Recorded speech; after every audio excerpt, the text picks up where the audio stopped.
Nhìn căn nhà này, rất ít người tin rằng nó được xây hoàn toàn giữa rừng sâu, không xi măng, không một chiếc đinh. Chỉ với đất sét, những khúc gỗ nhặt được trong rừng và đôi bàn tay của mình, người đàn ông này đã biến một hốc cây cổ thụ thành một ngôi nhà kiên cố đến mức khiến hàng triệu người kinh ngạc.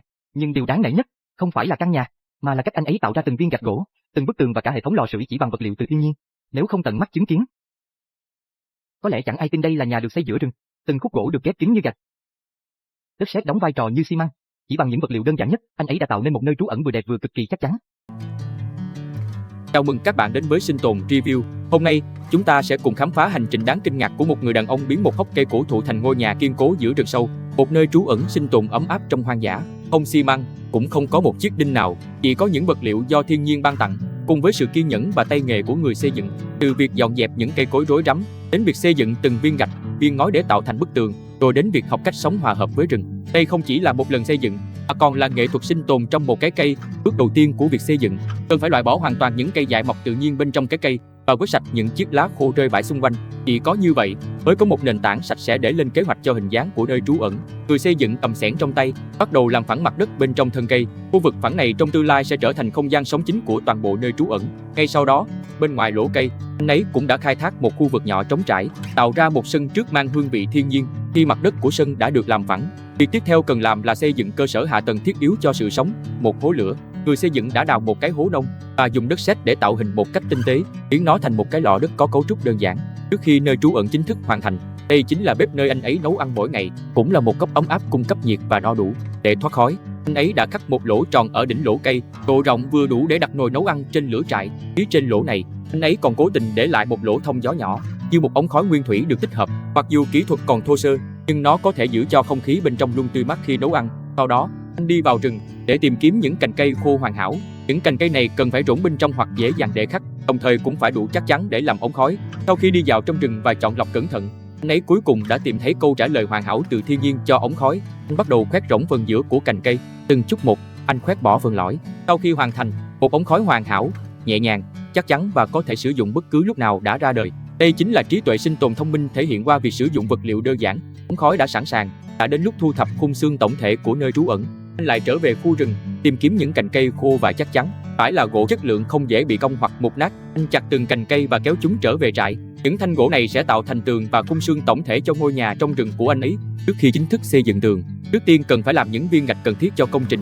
Anh ấy đã xây dựng một giá đỡ hình chữ X đơn giản. Cấu trúc này vừa vững chắc vừa thực dụng, chiều cao cũng vừa đủ. Sau khi đặt mỗi cành cây lên giá, anh ấy đã cắt chúng thành những khúc gỗ tròn có kích thước đồng đều. Những viên gạch gỗ thô được làm hoàn toàn bằng tay này. Chính là như vậy, từng viên một được tích lũy lại. Khi những viên gạch gỗ tích lũy đủ số lượng, anh chú ý sang việc xây dựng lối vào. Anh ấy đã khắc một khung cửa chắc chắn từ gỗ nguyên khối, và sau khi chỉnh sửa để nó khít lại với nhau, để cố định tất cả các bộ phận một cách chắc chắn, anh ấy đã khoan lỗ chính xác ở các mối nối và dùng chốt để khóa chặt. Để thể hiện cảm giác thủ công tự nhiên, anh ấy còn khắc những rãnh trang trí trên bề mặt gỗ, làm cho khối gỗ có hiệu ứng thị giác giống như gạch có vân xếp chồng. Mặc dù đây chỉ là một chi tiết, nhưng nó làm cho toàn bộ công trình tràn đầy sức sống của sự thủ công. Sau khi hoàn thành khung cửa, tiếp theo cần chuẩn bị vữa để xây tường. Anh đã khắc một cái chậu trộn từ một khúc gỗ tròn. Cái chậu gỗ chắc chắn này có thể ngăn nước thấm vào đất một cách hiệu quả. Cái dụng cụ thô sơ này rất hữu ích, nó cho phép anh ta trộn ra được đất sét đặc, đồng thời không lãng phí một giọt nước nào. Anh ta nhào nặn đất sét một cách kỹ lưỡng và liên tục, cho đến khi nó trở nên đặc và mịn màng, có kết cấu giống như keo tự nhiên. Loại đất sét giàu độ dính này là vật liệu tuyệt vời để cố định các viên gạch gỗ. Khi từng viên gạch gỗ tròn được xếp chồng vào vị trí đã định, đất sét hoàn hảo lấp đầy các khe hở ở giữa, khiến toàn bộ cấu trúc trở nên vô cùng vững chắc. Nghệ thuật xây dựng nguyên thủy này thể hiện sức mạnh bất ngờ. Anh ấy xếp các viên gạch gỗ một cách hoàn hảo theo hàng. Vân gỗ tự nhiên đan xen trên bề mặt tường tạo thành những họa tiết đẹp. Mỗi viên gạch gỗ đều khít nhau, đất sét kết hợp chúng lại như một nghệ thuật xây gạch cổ xưa. Ở phía trên khung cửa, anh ấy cố tình khoét một khúc gỗ tròn làm lỗ thông gió. Như vậy vừa cho không khí trong lành vào, lại không làm mất đi sự ấm áp bên trong. Không chỉ rất thực dụng, mà còn thêm phần quyến rũ của vùng quê. Khi tường trước hoàn thành, người xây dựng chuyển vào bên trong tiếp tục xây tường nội thất. Lúc này, sự khít nhau của mỗi viên gạch gỗ càng chặt chẽ hơn. Phác thảo của nơi trú ẩn cũng ngày càng rõ nét nhờ vào sự chồng chất của các viên gạch gỗ. Sau đó, anh ấy quay về phía sau, cẩn thận xếp chồng thêm nhiều gỗ hơn, cho đến khi toàn bộ nơi trú ẩn được hoàn toàn khép kín. Để chống lại những đêm lạnh giá trong rừng, anh ấy đã xây dựng một lò sưởi được gắn trực tiếp vào bên trong tường. Điều này không chỉ cung cấp nhiệt, mà còn là sự thoải mái và an toàn trong hoang dã. Trở thành trái tim của ngôi nhà bằng gỗ này, lò sưởi được xây bằng đá, vững chắc, chịu nhiệt và bền bỉ theo thời gian. Anh ấy còn kết nối một ống khói dài vượt lên trên đường viền mái nhà. Như vậy, khói có thể dễ dàng thoát ra ngoài, giữ cho không khí trong nhà luôn sạch sẽ và tươi mới. Sau khi sự ấm áp được đảm bảo, anh ấy quay lại bên tường để tiếp tục xếp chồng những hàng gạch gỗ cuối cùng. Dần dần, nơi trú ẩn này đã từ ý tưởng ban đầu trở thành một pháo đài thực sự. Nó thở cùng với ngọn lửa trại, vững vàng chống chọi lại sự hoang dã bên ngoài. Bên trong thân cây rỗng, anh ấy nhận thấy một lỗ tự nhiên. Đây chắc chắn là một cơ hội xây dựng tuyệt vời. Anh ấy đã khắc lỗ này trở nên gọn gàng hơn và biến nó thành một cửa sổ nhỏ. Bây giờ, ánh sáng mặt trời dịu dàng có thể chiếu vào bên trong. Anh ấy cũng có thể nhìn ra khu rừng bên ngoài. Sự thay đổi đơn giản này ngay lập tức mang lại sức sống cho toàn bộ nơi trú ẩn. Ngay bên cạnh lò sưởi và dưới cửa sổ, anh ấy đã đóng những cọc gỗ chắc chắn xuống đất. Nhờ sức mạnh của các chốt gỗ, anh ấy đã khóa chặt khung giường vào vị trí để nó giữ vững, ổn định và phẳng phiu. Tiếp theo, anh ấy chặt một nhóm cành cây có kích thước đồng đều, dùng dây leo trong rừng buộc chặt chúng lại với nhau. Thế là một chiếc giường đơn giản nhưng chắc chắn đã được hoàn thành. Sau một ngày dài lao động trong hoang dã, sự thoải mái ở đây sẽ xua tan sự mệt mỏi của anh ấy. Trong môi trường ẩm ướt khắc nghiệt của rừng nhiệt đới, một mái nhà vững chắc không phải là hàng xa xỉ, mà là một nhu cầu thiết yếu cho sự sống. Anh chỉ chọn những loại gỗ mạnh mẽ nhất để tạo khung cho mái nhà. Mỗi thanh xà ngang đều được lắp đặt một cách chính xác và được khóa chặt bằng các khớp gỗ, sẵn sàng chịu đựng mưa, gió mạnh và thử thách của thời gian. Khi các thanh xà nặng nề của mái nhà đã được cố định, các bước tiếp theo yêu cầu độ chính xác rất cao. Anh ta cầm mỗi miếng gỗ được chế tác cẩn thận, có kích thước đồng nhất và bề mặt mịn màng, dùng chốt gỗ đặt để cố định từng miếng một cách chắc chắn. Những mối nối chặt chẽ này tạo thành khung xương vững chắc, đủ sức chịu đựng trọng lượng tổng thể của mái nhà sau này. Khung đã được xây dựng hoàn tất. Tiếp theo là giai đoạn lập mái nhà. Anh ấy lại trở về rừng, tìm kiếm một loại gỗ đặc biệt có bề ngoài cứng cáp và bên trong rỗng. Mỗi khúc gỗ đều được cắt thành những đoạn đều nhau, giống như những viên ngói được làm thủ công. Những viên ngói gỗ tự nhiên này sẽ là lớp bảo vệ đầu tiên cho mái nhà, hoàn hảo kết hợp độ bền với vẻ đẹp mộc mạc của nguyên liệu. Quá trình chế tạo này tiêu tốn rất nhiều thời gian và công sức. Mỗi viên ngói đều cần được đo đạc, cắt và chỉnh sửa một cách tỉ mỉ. Nhưng sau nhiều giờ làm việc liên tục, anh ấy cuối cùng đã tích đủ số ngói gỗ tự nhiên để phủ kín toàn bộ mái nhà. Mỗi vật liệu đều đã sẵn sàng. Việc xây dựng cũng sắp bước vào giai đoạn tiếp theo. Việc lắp đặt mái nhà chính thức bắt đầu. Anh ấy thực hiện theo thứ tự từ dưới lên trên, đặt mỗi viên ngói với mặt cong hướng lên để thuận theo dòng nước. Sau đó, một lớp ngói đè lên lớp khác. Hãy để hàng gạch ngói mới chồng lên nhau và khóa chặt với nhau. Cách sắp xếp độc đáo này tạo ra một hệ thống rãnh nước mưa mini trên mái, giúp nước mưa chảy ra một cách suôn sẻ mà không thấm vào bên trong. Đây là một mẹo đơn giản học hỏi từ thiên nhiên và hiệu quả rất tuyệt vời. Khi mái nhà hoàn tất, đã đến lúc thiết kế cánh cửa chính. Anh cần một cánh cửa vừa đủ chắc chắn, lại nhẹ nhàng và dễ dàng mở đóng. Anh ấy chọn gỗ khô và có độ đàn hồi tốt, cắt và chỉnh sửa từng mảnh vật liệu đến kích thước phù hợp. Sau đó, sử dụng chốt gỗ truyền thống để kết nối chúng lại với nhau. Mỗi rãnh và mối nối trên cánh cửa đều được chạm khắc hoàn toàn bằng tay để đảm bảo sự khít khao hoàn hảo giữa chúng. Cánh cửa này vừa ngăn chặn sự xâm nhập của hoang dã, cũng mở ra vòng tay của ngôi nhà cho chủ nhân. Để đảm bảo cánh cửa có thể mở và đóng một cách suôn sẻ, anh ấy đã thiết kế một hệ thống bản lề bằng gỗ đơn giản nhưng tinh vi, sử dụng các chốt đã được khắc vào khung có rãnh. Anh ấy đã tạo ra một trục xoay, độ bền của nó không chỉ đủ để chịu tải, mà còn hoạt động một cách linh hoạt. Sau vài lần thử nghiệm thực tế, hệ thống này hoạt động một cách hoàn hảo.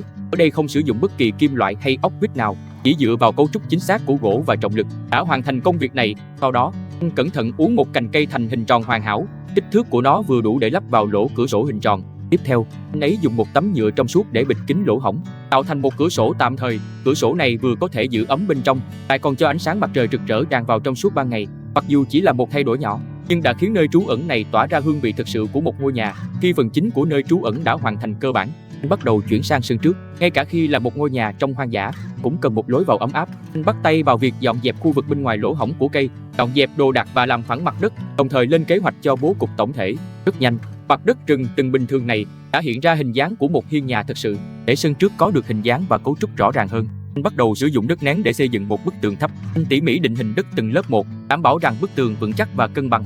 Bức tường này không chỉ để trang trí, nó còn có thể giữ đất hiệu quả và chắn gió núi. Và như một sân tự nhiên, nó phát thảo không gian.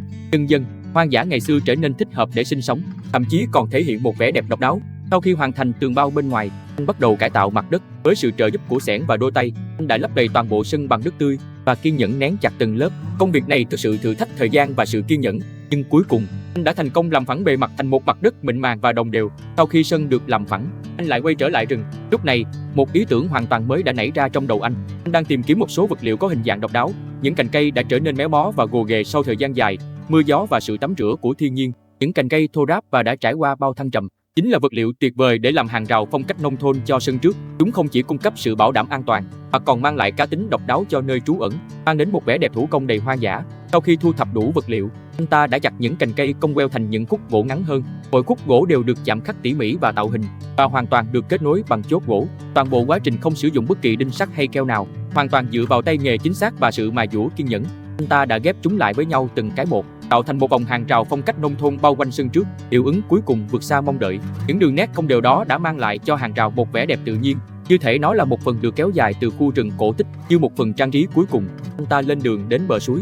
Thời gian trôi qua và dòng nước chảy mạnh mẽ ở đó đã hoàn thành tác phẩm điêu khắc của thiên nhiên cho anh ta. Anh ta đã tìm thấy nhiều viên đá phẳng có bề mặt nhẵn ở đó. Đây chính là gạch lát mà thiên nhiên ban tặng. Anh ta chọn những viên đá phù hợp nhất để chất đầy giỏ. Một chuyến lại một chuyến chở chúng về trại. Những viên đá này là vật liệu hoàn hảo để lát nền cho nơi trú ẩn và sân trước. Cảm giác chắc chắn, mát mẻ và có hiệu ứng thị giác tuyệt vời. Khi từng viên đá được đặt đúng chỗ, khu hoang dã này cũng giảm bớt sự hoang dã, thêm vào sự ấm áp của một ngôi nhà. Khi đã thu thập đủ đá, công việc lát sàn chính thức bắt đầu. Anh bắt đầu từ sâu bên trong nơi trú ẩn, cẩn thận đặt từng viên đá, ghép chúng lại như một bức tranh ghép tự nhiên khổng lồ, tiến hành từng bước từ trong ra ngoài, đảm bảo rằng mỗi bước đều vững chắc và phẳng phiu. Khi mặt sàn đá dần dần hình thành, cái thân cây vốn trống rỗng này đã hoàn toàn biến thành một khu vực sống ấm áp và vững chãi. Ở đây không còn dấu chân lấm lem, cũng không còn những chỗ gồ ghề cao thấp nữa, chỉ có sự vững chắc, thuần khiết và gọn gàng mà đá mang lại. Khi mặt đất bằng đá và sân trước hoàn thành xuất sắc, người xây dựng lùi lại vài bước, thật lòng ngưỡng mộ sự biến đổi lớn lao này. Tuy nhiên, lúc này dường như vẫn thiếu một thứ gì đó, một nơi để ngồi nghỉ ngơi và thưởng thức bữa tối nóng hổi dưới bầu trời đầy sao. Cái hiên nhỏ trong rừng này bây giờ cần một cái bàn và một cái ghế dài. Vì vậy, anh bắt đầu lên kế hoạch cách sử dụng các vật liệu có sẵn mà thiên nhiên đã cung cấp để làm chúng. Đôi khi, thiết kế đơn giản nhất thường mang lại hiệu quả tốt nhất. Anh chọn 2 miếng gỗ dày, gắn chặt chúng vào một cột gỗ thẳng đứng vững chắc, chỉ mất vài phút. Một cái bàn chắc chắn và đầy hơi thở nông thôn đã được làm thủ công hoàn thành. Nó rất thích hợp để ăn uống ngoài trời, hoặc tựa lưng vào ghế và nghỉ ngơi với một tách trà thảo dược. Chiếc bàn này hoàn toàn được làm thủ công, đơn giản nhưng vững chắc. Nó hòa quyện hoàn hảo vào sân hiên nhỏ xinh của anh trong rừng. Khi nơi trú ẩn sinh tồn hoàn thành toàn bộ, anh cuối cùng cũng có được thời gian rảnh mà mình xứng đáng. Nhưng một ngôi nhà trong hoang dã mà không có thức ăn thì không thể gọi là hoàn chỉnh.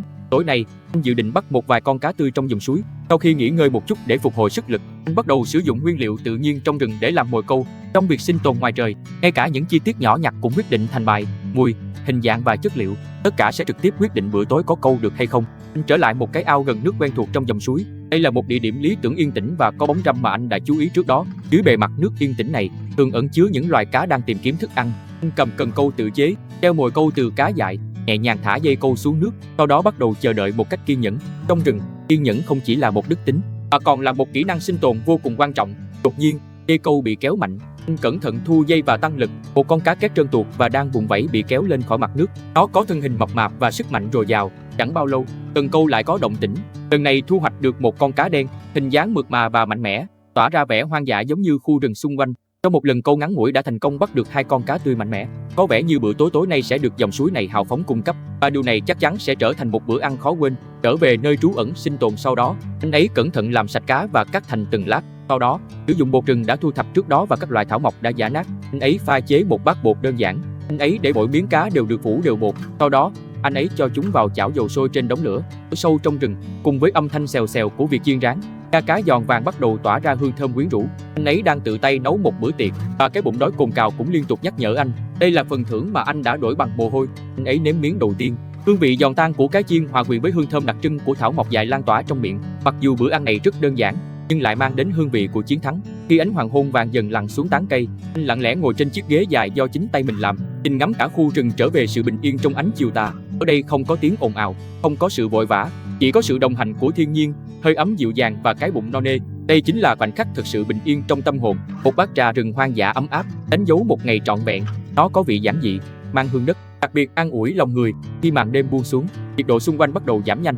Anh quay người bước vào nơi trú ẩn trong cây và nhóm lửa trong lò sưởi. Âm thanh lách tách nhẹ nhàng khi ngọn lửa cháy, vang vọng nhẹ nhàng giữa những bức tường xám. Bên ngoài ngôi nhà gỗ, rừng rậm thì thầm dưới ánh trăng, còn bên trong ngôi nhà gỗ, có sự ấm áp và trốn ở, cùng với cảm giác thành tựu nặng nề.